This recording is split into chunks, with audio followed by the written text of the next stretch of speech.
Okay, next we're going to be putting an NG tube in our patient. Hello, my name is Rebecca. I'm your student nurse today. Right now we're gonna need to put an NG tube down you. It's a tube that goes through your nose and drops down into your stomach. This is what the doctors ordered for you. It's either probably to drain your stomach, maybe just in case you have an obstruction, okay? So what I'm gonna do is check the doctor's orders that this is what we need to do at the moment. And then before we get started, I'm gonna identify my patient and I'm gonna ask him his name and date of birth. We can also look at his wristband just to verify that. Okay, wash my hands.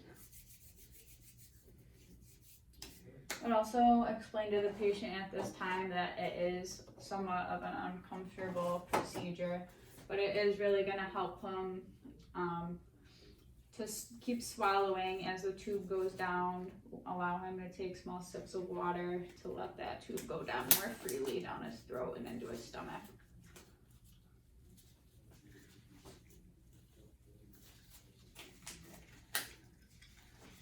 So before we get started, we're gonna do a few small checks.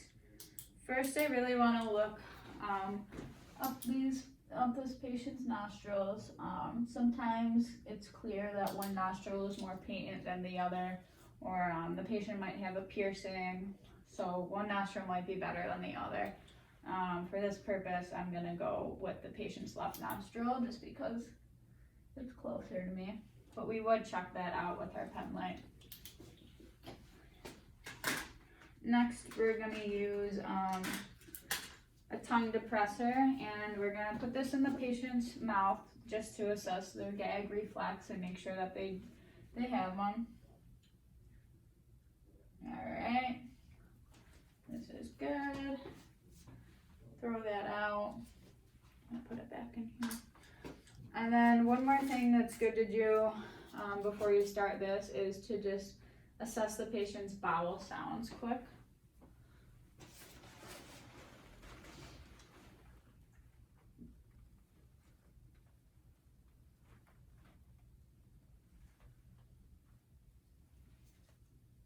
Okay, he sounds good, so we're ready to go.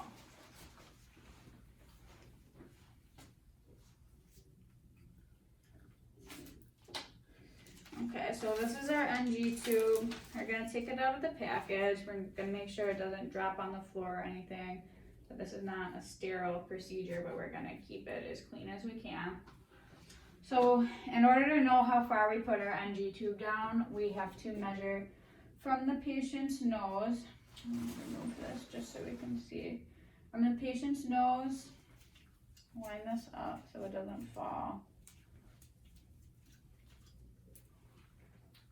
to their ear, and then we're gonna measure down to their xiphoid process. This one's at 65, yeah, a little less than that, maybe about 60. And then from there, we're gonna add 10 centimeters. So we're actually gonna drop this down to 70 for this patient. Before we put this in the patient's nose, we're gonna offer them a sip of water, allow them to hold an emesis basin if they feel like they need to, instruct them to swallow. We're going to lubricate the end of the NG tube, so it goes down more freely.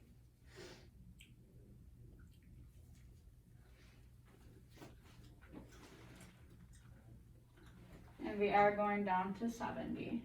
So we're gonna go up and down. We're not gonna go up into the patient's forehead. We're gonna angle it as best as we can.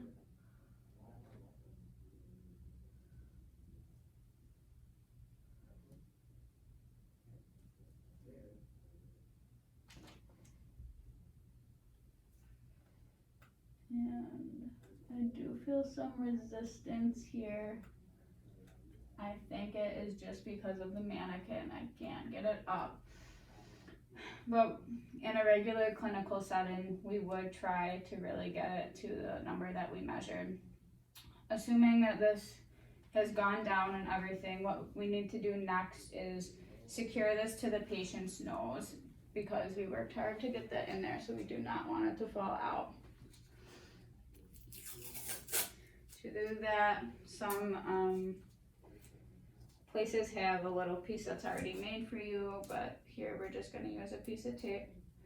We're going to rip it into a little shape like that. We're going to place it on the bridge of the patient's nose. And one spiral is going to go around this way.